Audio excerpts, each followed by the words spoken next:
यह तस्वीर अक्टूबर 1960 में न्यूयॉर्क में गुटनिरपेक्ष देशों की एक संगोष्ठी की है। इसमें जवाहरलाल नेहरू घाना के एर्नाकुलम, मिस्र के नासिर, इंडोनेशिया के सुकर्णो और यूगोस्लाविया के टिटो के साथ नजर आ रहे हैं।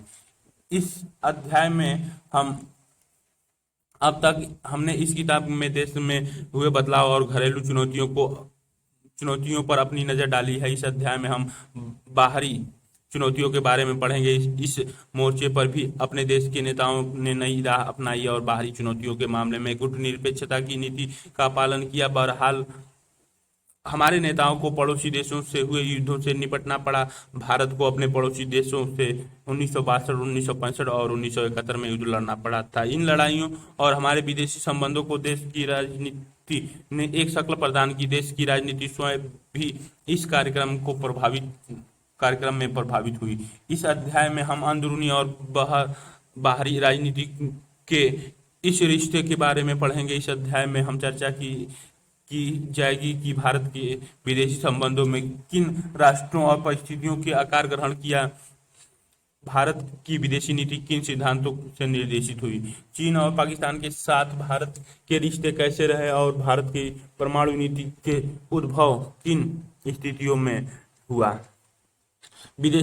भारत के विदेशी संबंध। अंतर्राष्ट्रीय संबंध। भारत बड़ी विकट और चुनौतीपूर्ण अंतर्राष्ट्रीय परिस्थितियों में आजाद हुआ था। दुनिया महायुद्धों की तबाही से अभी बाहर निकली थी और उसके मायने पुनर्निर्माण का सवाल प्रमुख था।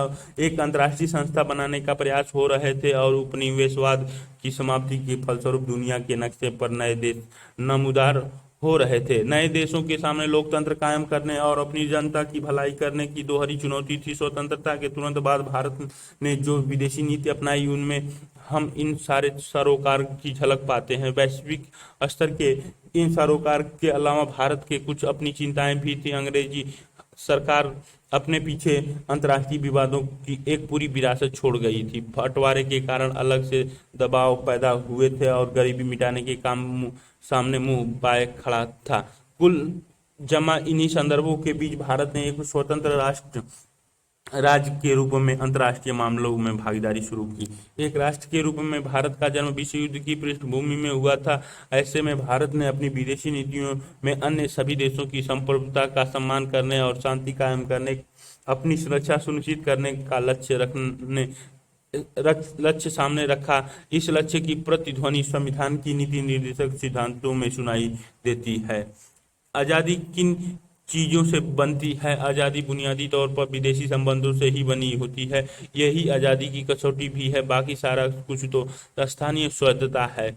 एक बार विदेशी संबंध आपके हाथों से निकलकर दूसरे के हाथों में चले जाए तो फिर जिस हद तक आपके हाथ में ये संबंध छूटे और जिन मसलों में छूट, वहां तक आप आजाद नहीं रहते। जवाहरलाल नेहरू संविधान सभा की एक बहस दौरान मार्च 1949 में कहा था, जिस तरह किसी व्यक्ति या परिवार के व्यवहारों के अंदरूनी और बाहरी कारक निर्देशित करता है, उसी तरह एक देश की विदेशी नीति पर भी घरेलू और अंतर्राष्ट्रीय वातावरण का असर पड़ता है। विकासशील देशों के पास अंतर्राष्ट्रीय व्यवस्था के भीतर अपने सरोकार को पूरा करने के लिए जरूरी संसाधन का अभाव होता है। इसके चलते हुए बढ़ चढ़ देशों की अपेक्षा बड़े सीधे साधे लक्ष्यों को लेकर अपनी विदेशी नीति तय करते हैं। ऐसे देशों का जोर इस बात पर होता है कि उनके पड़ोस में अमन चमन कायम रहे और विकास होता रहे। इसके अतिरिक्त विकासशील देश आर्थिक और सुरक्षा की दृष्टि से ज्यादा ताकतवर देशों पर निर्भर होते हैं। इस निर्भरता का भी उनका विदेशी नीति पर जब तब असर पड़ता है। दूसरे विश्व युद्ध के तुरंत बाद के दौर में अनेक विकासशील देशों ने ताकतवर देशों की मर्जी को ध्यान में रखकर अपनी विदेशी नीति अपनाई, क्योंकि इन देशों से इन्हें अनुदान अथवा कर्ज मिल रहा था। इसी वजह से दुनिया के विभिन्न देशों दो खेमों में बट गए। एक खेमा संयुक्त राज्य अमेरिका और दूसरा समर्थक देशों के प्रभाव में रहा, तो दूसरा खेमा सोवियत संघ के प्रभाव में। आपने इसके बारे में समकालीन विश्व राजनीति नामक किताब में पढ़ा था। आपने इस किताब में गुटनिरपेक्ष आंदोलन के बारे में भी पढ़ा होगा। आप इस किताब में पढ़ चुके हैं कि शीत युद्ध के बाद अंतर्राष्ट्रीय संबंधों का संदर्भ पूरी तरह बदल गया। बहरहाल, जब भारत आजाद हुआ था, यह अपनी विदेशी नीति तैयार कर रहा था, तब शीत युद्ध शुरू ही हुआ था और दुनिया की बड़ी तेजी से दो खेमों में बढ़ती जा रही थी। सैद्धांतिक सिद्धांत भारतीय संविधान के अनुच्छेद 51 में अंतर्राष्ट्रीय शांति की सुरक्षा को बढ़ावा देने के लिए राज्य के नीति निर्देशक सिद्धांत के हवाला में कहा गया है कि राज्य अंतर्राष्ट्रीय शांति और सुरक्षा की अभिवृद्धि का, राष्ट्रों के बीच न्याय संगत और सम्मानपूर्ण संबंधों को बनाए रखने का, संगठित लोगों को एक दूसरे से व्यवहार में अंतर्राष्ट्रीय विधि और संधि बाध्यताओं के प्रति आदर बढ़ाने का और अंतर्राष्ट्रीय विवादों के मध्यस्थता द्वारा निपटारे के लिए प्रोत्साहित देने का प्रयास करेगा। क्या 1950 और 1960 के दशक में विश्व राजनीति में भारत ने इन दोनों में से किसी खेमे में शामिल था?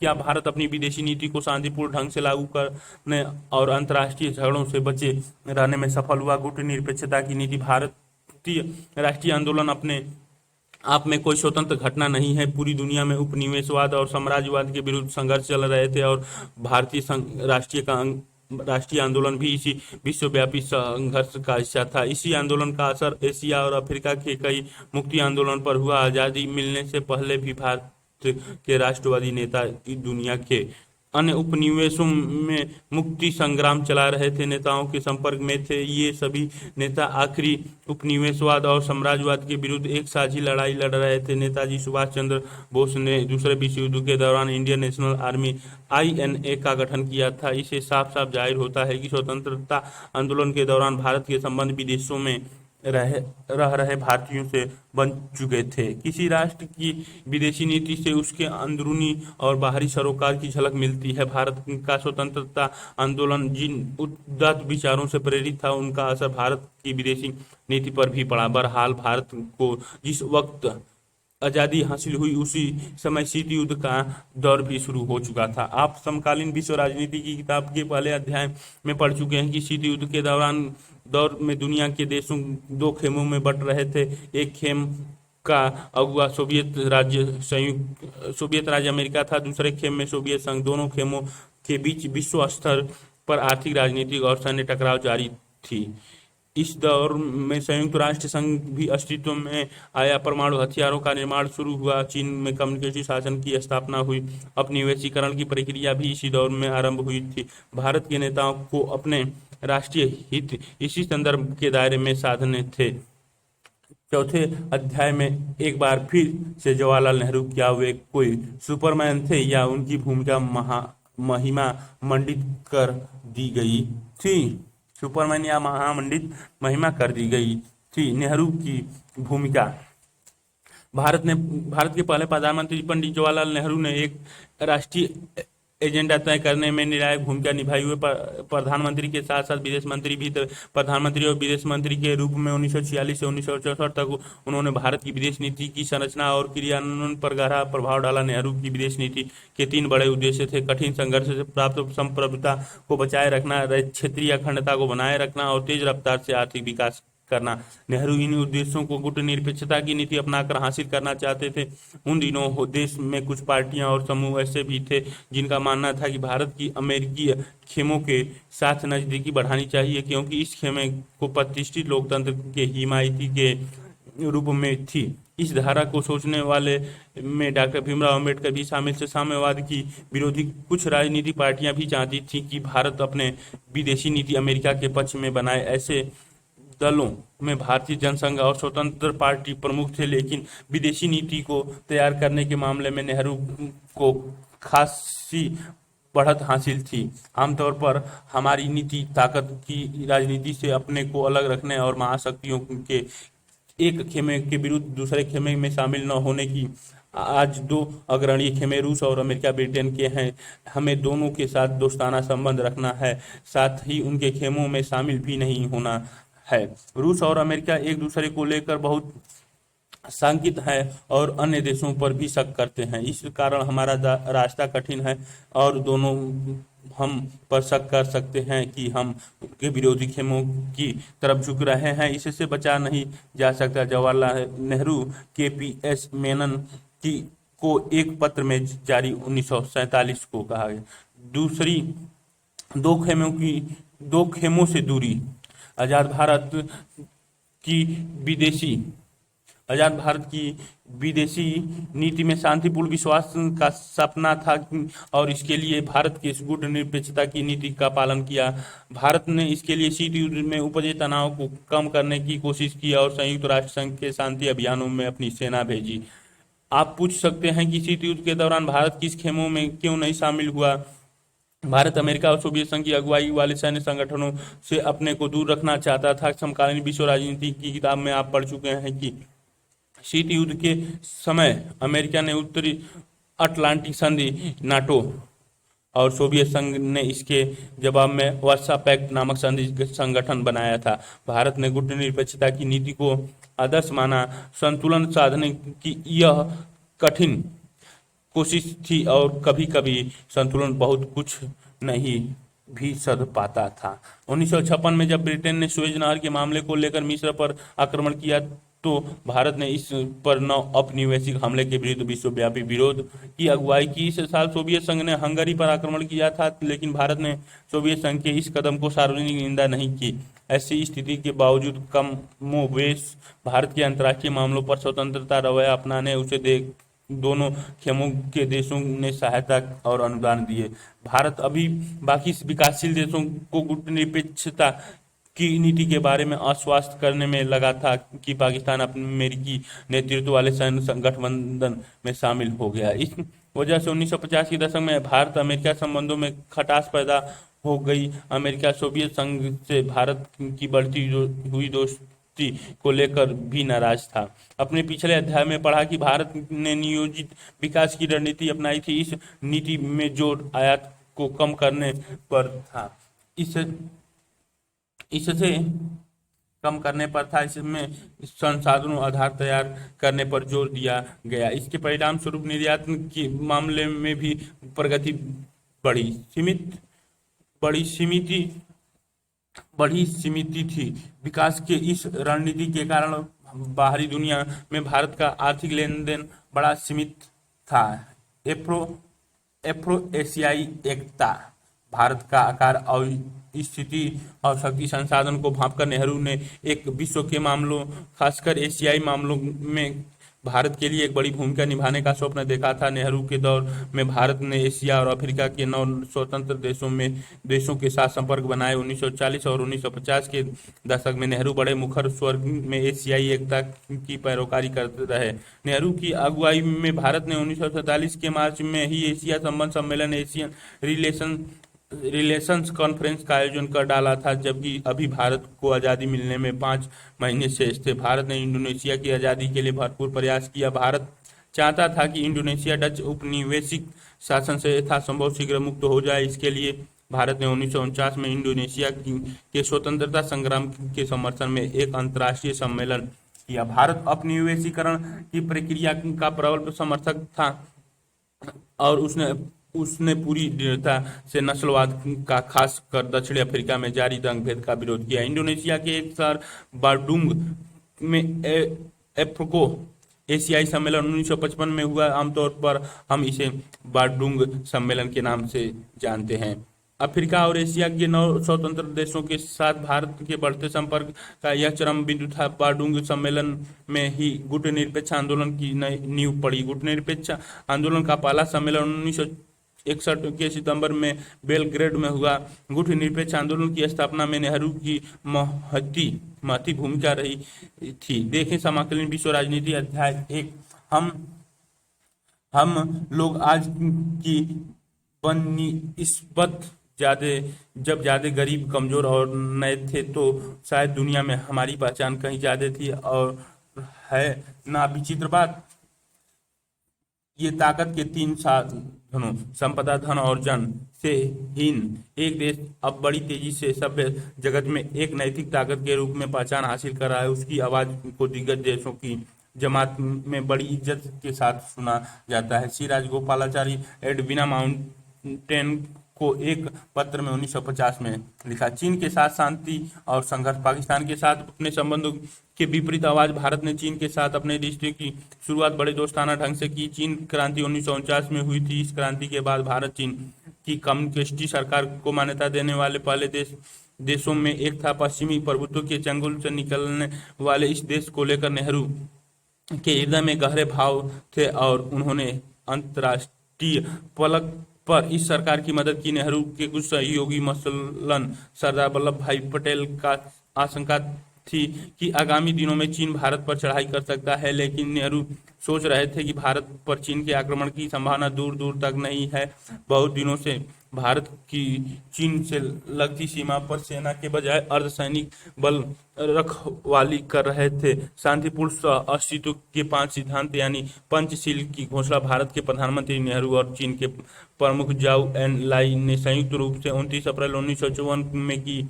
दोनों देशों के बीच मजबूत संबंध की दिशा में यह एक अगला कदम था। भारत और चीन के नेता एक दूसरे के देशों का दौरा करते थे और उनके स्वागत में बड़ी भीड़ जुटती थी। चीन का आक्रमण 1962 में चीन के साथ भारत के दोस्ताना रिश्ते में 2 कारणों से खटास आई।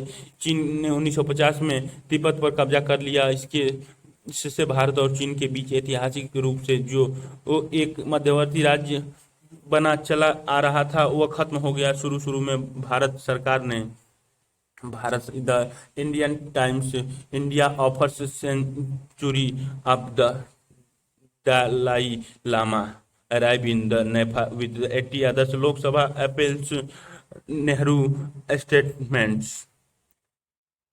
तिब्बत यह मध्य एशिया का मशहूर पठार है। ऐतिहासिक रूप से तिब्बत भारत और चीन के बीच विवाद का एक बड़ा मसला रहा है। अतीत के समय पर चीन ने तिब्बत पर अपना प्रशासनिक नियंत्रण जताया है और कई दफा आज़ादी भी हुई। 1950 में चीन ने तिब्बत पर नियंत्रण कर लिया था। तिब्बत के ज्यादातर लोगों ने चीनी कब्जे का विरोध किया। 1954 में जब भारत और चीन के बीच पंचशील समझौते पर हस्ताक्षर हुए तो इसमें प्रावधान में एक बात यह भी शामिल थी कि दोनों देश एक दूसरे के क्षेत्रीय संप्रभुता का सम्मान करेंगे। चीन ने इस प्रावधान का अर्थ लगाया कि भारत तिब्बत पर चीनी दावेदारी की बात को स्वीकार कर रहा है। ये चित्र दलाई लामा ने अपने अनुयायियों के साथ भारत से शरण की मांग की। सभार हुमायूं बेयरवल्ला 1956 में चीन शासनाध्यक्ष चाउ एन लाई भारत के अधिकारी के दौर पर आए तो साथ ही साथ तिब्बत के धार्मिक नेता दलाई लामा भी भारत पहुंचे। उन्होंने तिब्बत की बिगड़ती स्थिति की जानकारी नेहरू को दी। चीन आश्वासन दे चुका था कि तिब्बत को चीन के अन्य इलाकों से कहीं ज्यादा स्वतंत्रता दी जाएगी। 1958 में चीन आधिपत्य के विरुद्ध तिब्बत में सशस्त्र विद्रोह हुआ। इस विद्रोह को चीनी की सेनाओं ने दबा दिया। स्थिति बिगड़ती देखकर तिब्बत के पारंपरिक नेता दलाई लामा ने सीमा पार कर भारत में प्रवेश किया और 1959 में भारत में शरण मांगी। भारत ने दलाई लामा को शरण दे दी। चीन ने भारत के इस कदम का कड़ा विरोध किया। पिछले 50 सालों में बड़ी संख्या में तिब्बत जनता ने भारत और दुनिया के अन्य देशों में शरण ली है। भारत में खासकर दिल्ली में तिब्बती शरणार्थियों की बड़ी बड़ी बस्तियां हैं। हिमाचल प्रदेश के धर्मशाला में सभ्यता तिब्बती शरणार्थी की सबसे बड़ी बस्ती है। दलाई लामा ने भारत में धर्मशाला को ही अपना निवास स्थान बनाया। 1950 और 1960 के दशक में भारत में अनेक राजनीतिक दल और राजनेताओं ने तिब्बत की आज़ादी के प्रति अपना समर्थन जताया। इन दलों में सोशलिस्ट पार्टी और जनसंघ शामिल थी। चीन ने स्वतंत्रता तिब्बत क्षेत्र बनाया और इस इलाके को चीन के अभिन्न अंग मानता है। तिब्बती जनता चीन के इस दावे को नहीं मानती है कि तिब्बत चीन के अभिन्न अंग है। ज्यादा से ज्यादा संख्या में चीनी बाशिंदों को तिब्बत लाकर वहां बसाने की चीन की नीति का तिब्बती जनता के विरोध किया। तिब्बती चीन ने इस दावे को भी नकारते हैं कि तिब्बत को स्वतंत्रता दी गई है। वे मानते हैं कि तिब्बत की पारंपरिक संस्कृति और धर्म को नष्ट करके चीन वहां साम्यवाद फैलाना चाहता है। भारत और चीन सीमा विवाद जियांग स्वतंत्रता क्षेत्र सियांग भारत चीन सीमा लाल वाले से ये काराकोरम पास अक्साई चीनी, कारगिल, श्रीनगर ले, डेमचोका, नीलांग, बाराहोती, देहरादून, काठगोदाम, दिल्ली, आगरा, लखनऊ, नेपाल, काठमांडू, पटना, गंगटोक, दार्जिलिंग, भूटान, थिपू, तवांग, अलोंग, डोंग, ईटानगर, शिलांग, ये सारे सीमा यह नक्शा किसी भी माने हिसाब से मतलब नहीं लिया गया है, दिखाई नहीं कि भारत की अंतर्राष्ट्रीय सीमा प्रमाणिक सीमा माना रेखा माना नहीं जाएगा। ये लाल वाले से दिखाएंगे चीन से भारत की खबरदार, अब अगर कोई भी नागवार हरकत होती है तो तुम्हारी जिम्मेदारी होगी। ये मेंशन जियो dramatic announced by the Nehru tremendous cheers एक्लिन न्यूज। चीन के साथ 1960 में सीमा विवाद उठा, नेहरू के ओत्संग तुंग के बीच बातचीत व्यर्थ साबित हुई।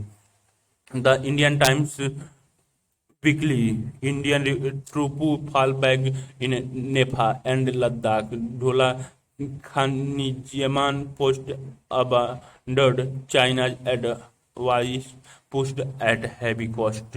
हिंदी चीनी भाई भाई, चाइनीज वैकलिज्म दुनिया, नेफा लद्दाख क्षेत्र में एक साथ 20 गांव में तरह का बीके कृष्ण मेनन 1897 से 1974 राजनयिक और मंत्री, 1934 और 1947 के बीच इंग्लैंड को लेबर पार्टी में सक्रिय, इंग्लैंड से भारत उच्चायुक्त एवं बाद में संयुक्त राष्ट्र में भारतीय प्रतिनिधिमंडल के मुखिया, राज्यसभा के सांसद तथा एवं बाद में लोकसभा सांसद, 1956 से संघ कैबिनेट के सदस्य, 1957 में रक्षा मंत्री, 1962 में भारत चीन युद्ध के बाद इस्तीफा। 200 रुपये की इनके नाम से पोस्टल जारी की जाती है। चीन के इस कदम को खुले तौर पर विरोध नहीं किया, बहरहाल तिब्बत की संस्कृति को कुचलने की खबर जैसे जैसे सामने आने लगी वैसे वैसे भारत की बेचैनी भी बढ़ी। तिब्बत के धार्मिक नेता दलाई लामा ने भारत में राजनीतिक शरण मांगी और 1959 में भारत ने उन्हें शरण दे दी। चीन ने आरोप लगाया कि भारत सरकार अंदरूनी तौर पर चीन विरोधी गतिविधियों को हवा दे रही है। सच कहूं तो उनको चाउ एन लाई लेकर मेरे मन में बड़े अच्छे भाव जगे। मेरा ख्याल है कि चीन के शासनाध्यक्ष अच्छे इंसान है और उन पर भरोसा किया जा सकता है। श्री राजगोपालाचारी एक पत्र में 1956 में। इससे कुछ दिनों पहले भारत और चीन के बीच एक सीमा विवाद भी उठ खड़ा हुआ था। भारत का दावा था कि चीन के साथ सीमा रेखा का हमला अंग्रेजी शासन के समय ही सुलझाया जा चुका है, लेकिन चीन की सरकार का कहना था कि अंग्रेजी शासन के समय का फैसला नहीं माना जा सकता। मुख्य विवाद चीन से लगी लंबी सीमा रेखा। दलाई लामा ने भारत से राजनीतिक शरण मांगी और 1959 में भारत ने उन्हें शरण दे दी। चीन ने आरोप लगाया कि भारत सरकार अंदरूनी तौर पर चीनी विरोधी गतिविधियों को हवा दे रही है। इससे कुछ दिनों पहले भारत और चीन के बीच एक सीमा विवाद भी उठ खड़ा हुआ था। भारत का दावा था कि चीन के साथ सीमा रेखा का मामला अंग्रेजी शासन के समय से ही सुलझाया जा चुका है, लेकिन चीनी सरकार का कहना था कि अंग्रेजी शासन के समय फैसला नहीं माना जा सकता। मुख्य विवाद चीन से लगी सीमा रेखा के पश्चिमी और पूर्वी छोर के बारे में था। चीन ने भारतीय भूक्षेत्र में पड़ने वाले दो इलाके जम्मू कश्मीर और लद्दाख वाले हिस्से के अक्साई चीनी और अरुणाचल प्रदेश के अधिकांश हिस्सों पर अपना अधिकार जताया। अरुणाचल प्रदेश को उस समय नेपा या उत्तरी पूर्वी सीमांत कहा जाता था, जो 1957 से 1959 के बीच ने अक्साई चीनी इलाके पर कब्जा कर लिया था और इस इलाके में उनकी रणनीति बढ़त हासिल करने के लिए एक सड़क बनाई। दोनों देशों के शीर्ष नेताओं के बीच लंबी लंबी चर्चाएं और बातचीत चली, लेकिन इसके बावजूद मतभेद का सुलझाया नहीं जा सका। दोनों देशों की सेना के बीच सीमा पर कई बार झड़प हुई। समकालीन विश्व राजनीति के पहले अध्याय में क्यूबा के मिसाइल संकट की चर्चा की गई थी।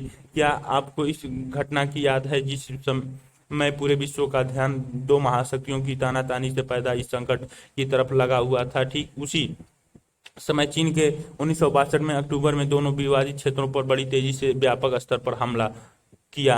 पहला हमला एक हफ्ते तक चला और इसी दौरान चीनी सेना ने अरुणाचल प्रदेश के कुछ महत्वपूर्ण इलाके पर कब्जा कर लिया। हमले का अगला दौर नवंबर महीने में शुरू हुआ। लद्दाख में लगे पश्चिमी मोर्चे पर भारतीय सेना ने चीन की बढ़त रोकी, लेकिन पूर्व में चीनी सेना आगे बढ़ते हुए असम के मैदान हिस्से में प्रवेश द्वार तक पहुंच गई। आखिरकार चीन ने एक तरफा युद्ध विराम घोषित किया और चीन की सेना उस मुकाम पर लौट आई गई जहां वे हमले से पहले वक्त में तैनात थी। चीन युद्ध में से भारत की छवि का देश और विदेश दोनों की जगह धक्का लगा। इस संकट से उबरने के लिए भारत और अमेरिका और ब्रिटेन दोनों से सैन्य मदद की गुहार लगानी पड़ी। सोवियत संघ इस संगठन की घड़ी में तटस्थ बना रहा। चीन युद्ध से भारतीय राष्ट्रीय स्वाभिमान की चोट पहुंची, लेकिन इसके साथ साथ राष्ट्र भावना की बलवती हुई।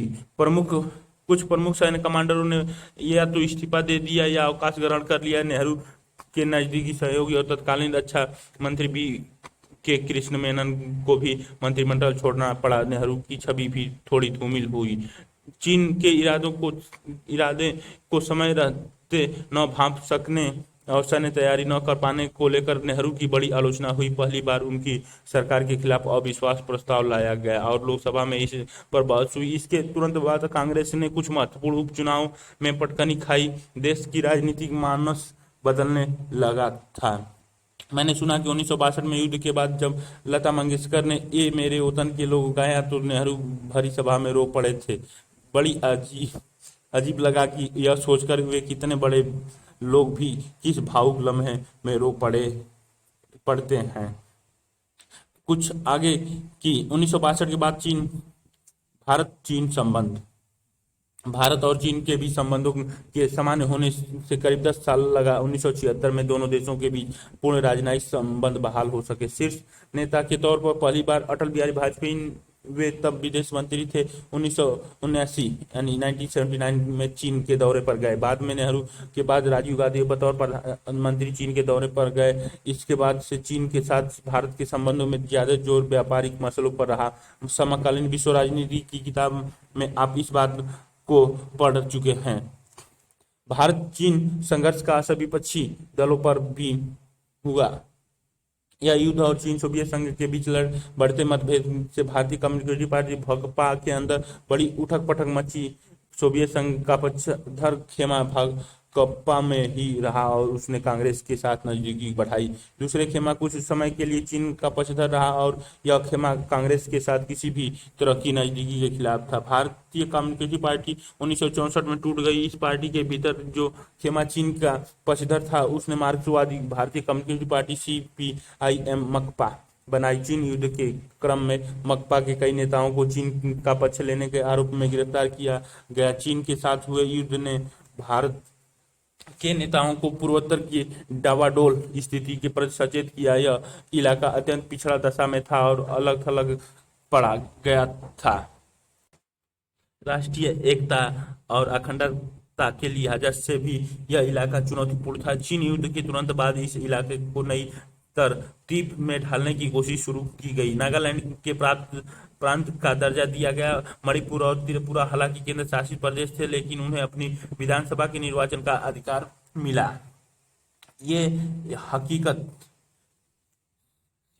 सिने संसार हकीकत इस फिल्म की पृष्ठभूमि 1962 में चीनी आक्रमण को दर्शाता है। भारतीय सेना की एक छोटी सी टुकड़ी लद्दाख क्षेत्र में घिरी गई। सेना का कप्तान बहादुर सिंह स्थानीय घुमंतू कबीले की एक लड़की कामों की मदद से इस टुकड़ी को बाहर निकालने की कोशिश करता है। इस कोशिश में बहादुर सिंह और कम्मो दोनों शहीद हो जाते हैं। भारतीय टुकड़ी के जवान पूरे प्राण से चीनी हमलावरों से मुकाबला करते हैं, परंतु अंततः उन्हें अपनी जान न्यौछावर करनी पड़ती है। यह फिल्म सेना के जवानों के सामने आने वाली चुनौती दिक्कतों के साथ साथ चीनी विश्वासघात से उपजी राजनीतिक निराशा का भी मुंह आईना करती है। इस फिल्म में युद्ध के दृश्य को रचने के लिए डॉक्यूमेंट्री फुटेज का काफी इस्तेमाल किया गया है। हकीकत युद्ध आधारित फिल्म की विधा में अहम स्थान रखती है। 1964 की निर्देशन चेतन आनंद, अभिनय धर्मेंद्र, प्रिया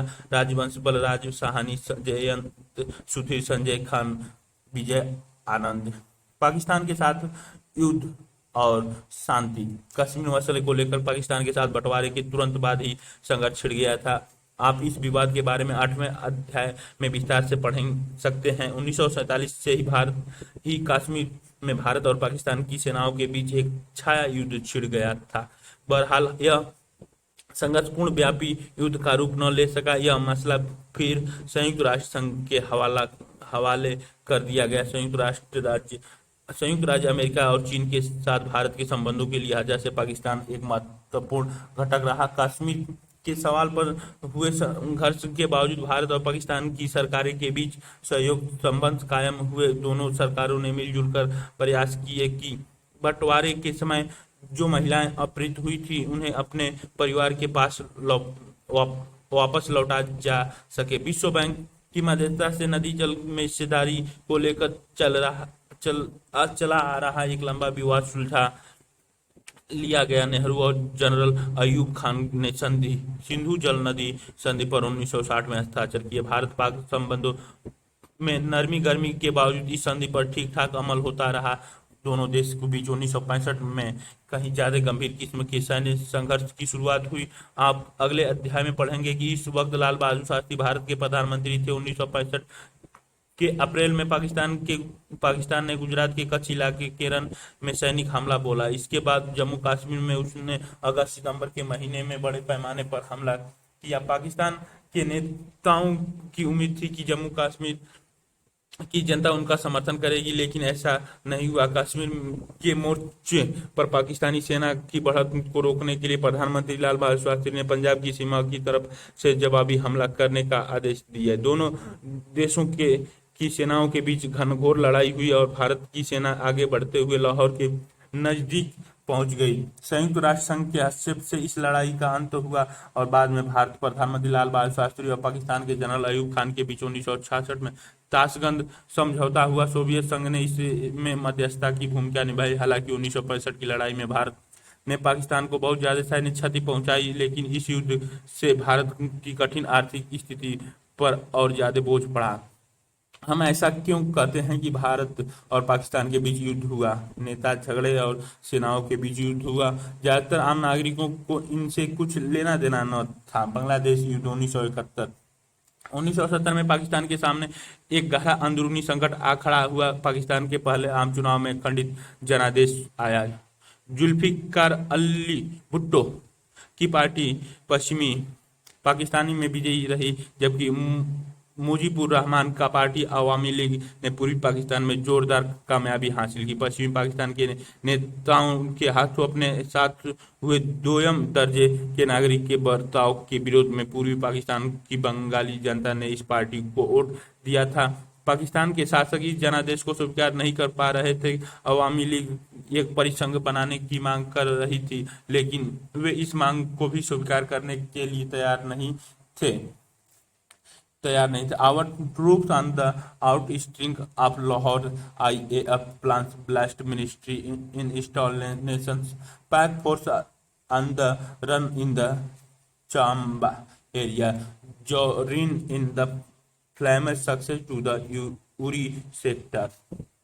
ये चित्र में ये Indian times reports March into the Pakistan. इस बात से तो ऐसा जान पड़ता है कि भारत सोवियत खेमों में शामिल हो गया था। क्या सोवियत संघ के साथ इस 20 वर्षीय संधि पर हस्ताक्षर करने के बावजूद हम कह सकते कि भारत गुटनिरपेक्षता की नीति पर अमल कर रहा था? We are non eligible refugee influences threatens peace India war Pakistan. इसी की जगह पाकिस्तानी सेना 1971 में शेख मुजीबुर रहमान को गिरफ्तार कर लिया और पूर्वी पाकिस्तान के लोगों को जुल्म ढाना शुरू किए। जवाब में पूर्वी पाकिस्तान की जनता ने अपने इलाके यानी मौजूद बांग्लादेश को पाकिस्तान से मुक्त कराने के लिए संघर्ष छेड़ दिया। 1971 में पूरे साल भर में 80 लाख शरणार्थियों को बोझ वहन करना पड़ा। ये शरणार्थी पूर्वी पाकिस्तान से भागकर भारत के नजदीकी इलाके में शरण लिए हुए थे। भारत ने बांग्लादेश के मुक्ति संग्राम को नैतिक समर्थन और भौतिक सहायता दी। पाकिस्तान ने आरोप लगाया कि भारत उसे तोड़ने की साजिश कर रहा है। पाकिस्तान को अमेरिका और चीन ने मदद की। 1960 के दशक में अमेरिका और चीन के बीच संबंधों को सामान्य करने की कोशिश चल रही थी और इससे एशिया में सत्ता समीकरण नया रूप ले रहा था। अमेरिकी राष्ट्रपति रिचर्ड निक्सन के सलाहकार हेनरी किसिंजर ने 1971 के जुलाई में पाकिस्तान होते हुए गुपचुप चीन का दौरा किया। अमेरिका, पाकिस्तान, चीन की धुरी बनती देख भारत ने इसके जवाब में सोवियत संघ के साथ 1971 में शांति और मित्रता की एक 20 वर्षीय संधि पर दस्तखत की। एक संधि से भारत को इस बात का आश्वासन मिला कि हमला होने की सूरत में सोवियत संघ भारत की मदद करेगा। महीनों राजनयिक तनाव और सैन्य तैनाती के बाद 1971 के दिसंबर में भारत और पाकिस्तान के बीच एक पूर्णव्यापी युद्ध छिड़ गया। पाकिस्तान के लड़ाकू विमानों ने पंजाब और राजस्थान पर हमले किए, जबकि उसकी सेना ने जम्मू कश्मीर में अपना मोर्चे खोला। जवाब में भारत ने अपनी वायु सेना, नौसेना और थल सेना के बूते पश्चिमी और पूर्वी मोर्चे से कार्रवाई की। स्थानीय लोगों के समर्थन और स्वागत के बीच भारतीय सेना पूर्वी पाकिस्तान में तेजी से आगे बढ़ी।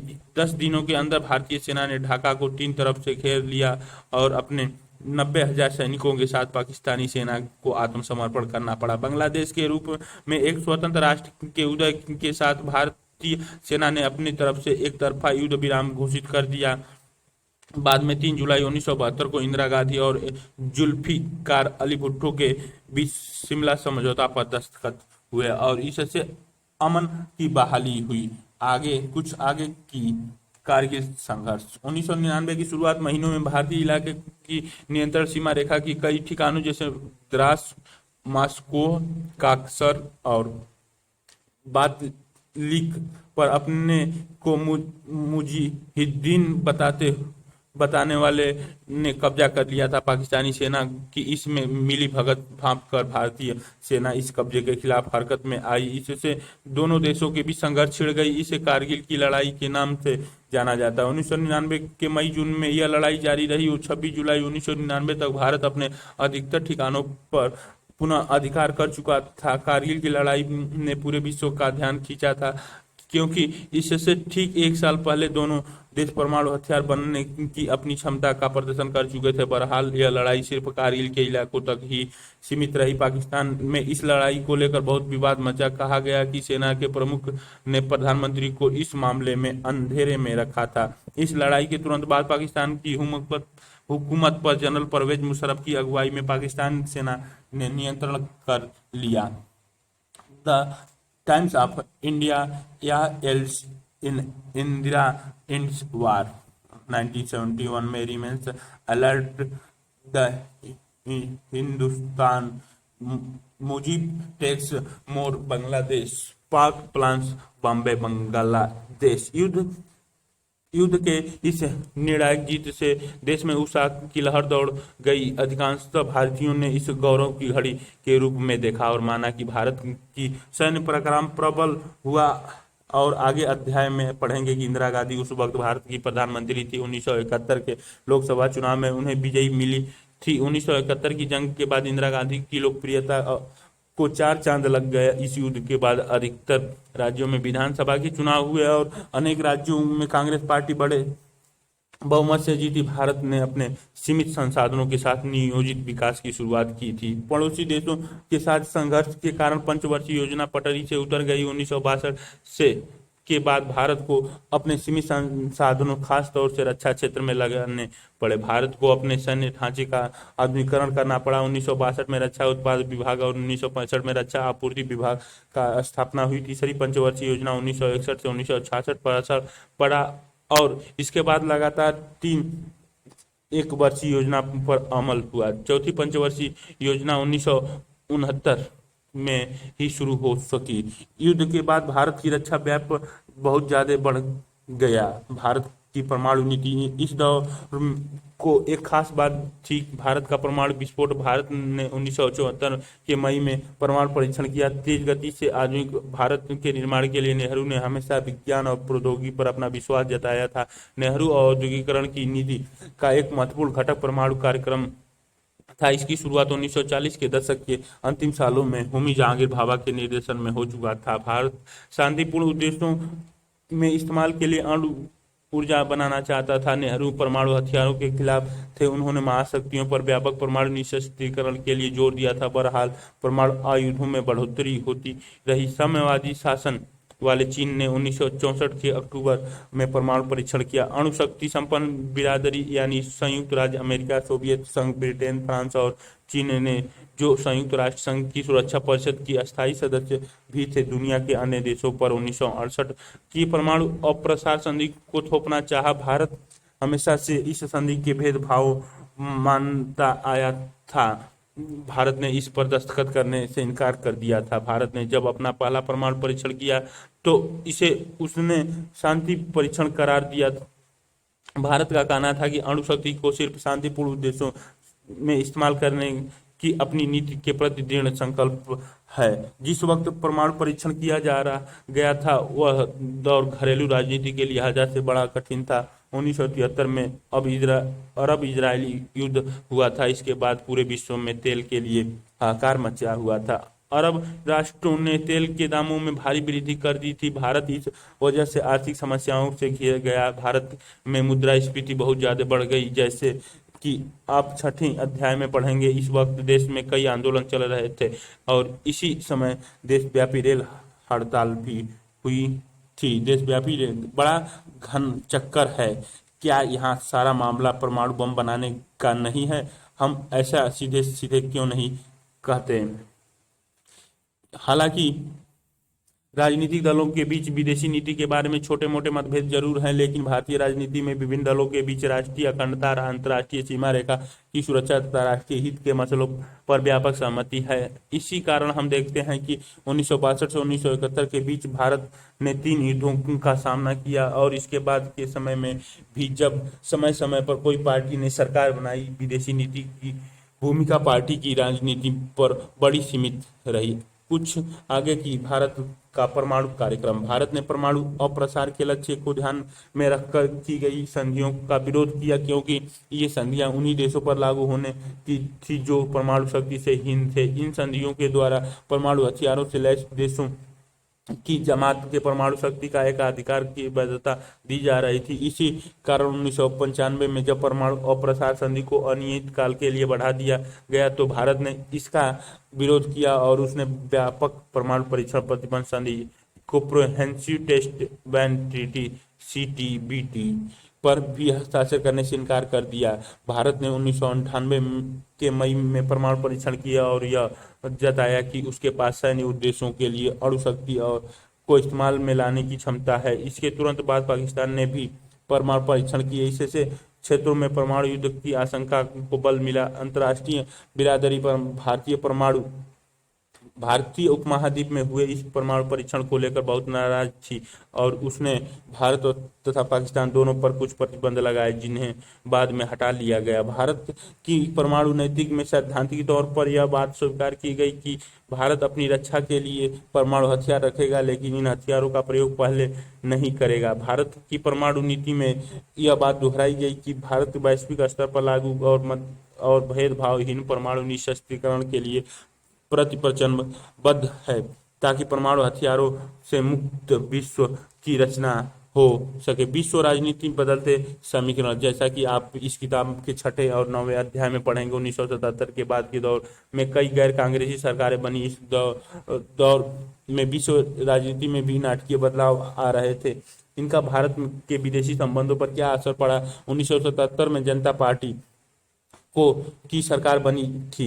इसी सरकार ने घोषणा की कि सच्ची गुटनिरपेक्ष नीति का पालन किया जाएगा। इसका आशय यह था कि विदेशी नीति में सोवियत संघ के प्रति आए झुकाव को खत्म किया जाएगा। इसके बाद की सभी सरकारों ने कांग्रेसी या गैर कांग्रेसी चीन के साथ बेहतर संबंध बनाने और अमेरिका के साथ नजदीकी रिश्ते बनाने की पहल की। भारतीय राजनीति में और आमतौर पर चलने वाली बहसों में भी भारत की विदेशी नीति को विशेष तौर पर 2 संदर्भों में देखा जाता है। एक तो पाकिस्तान को लेकर भारत के रुख के संदर्भ में और दूसरे भारत अमेरिका संबंधों के संदर्भ में। 1990 के बाद के दौर में अमेरिका समर्थक विदेशी नीति अपनाने के लिए शासन दलों की आलोचना हुई। विदेशी नीति हमेशा राष्ट्रीय हितों को ध्यान में रखकर बनाई जाती है। रूस लगातार भारत का एक महत्वपूर्ण मित्र बना हुआ है, लेकिन 1990 के बाद से रूस का अंतर्राष्ट्रीय महत्व कम हुआ। इसी कारण भारत की विदेशी नीति में अमेरिका समर्थक रणनीतियां अपनाई गई। इसके अतिरिक्त मौजूदा अंतर्राष्ट्रीय परिवेश में सैन्य हितों के बजाय ही आर्थिक हितों का जोर ज्यादा है। इसका भी असर भारत की विदेशी नीति में अपनाई गई विकल्पों पर पड़ा। इसके साथ ही साथ इस अवधि में भारत पाक संबंधों में भी कई नई बातें जुड़ी। कश्मीर दोनों देशों के बीच मुख्य मसले के तौर पर कायम है, लेकिन संबंधों को सामान्य बनाने के लिए दोनों देशों ने कई प्रयास किए। सांस्कृतिक आदान प्रदान, नागरिकों की एक दूसरे देशों में आवाजाही और पारस्परिक आर्थिक सहयोग को दोनों देशों ने बढ़ावा दिया। क्या आप जानते हैं कि भारत और पाकिस्तान के बीच रेल और बस सेवा की शुरुआत की गई? यह हाल के समय में सबसे बड़ी उपलब्धि। बहरहाल इन सारे प्रयासों के बावजूद 1999 में भारत और पाकिस्तान के बीच युद्ध की स्थिति पैदा हो गई। ऐसे माहौल में शांति प्रयासों को धक्का लगा, लेकिन अस्थायी तौर पर अमन कायम करने के लिए प्रयास जारी हैं।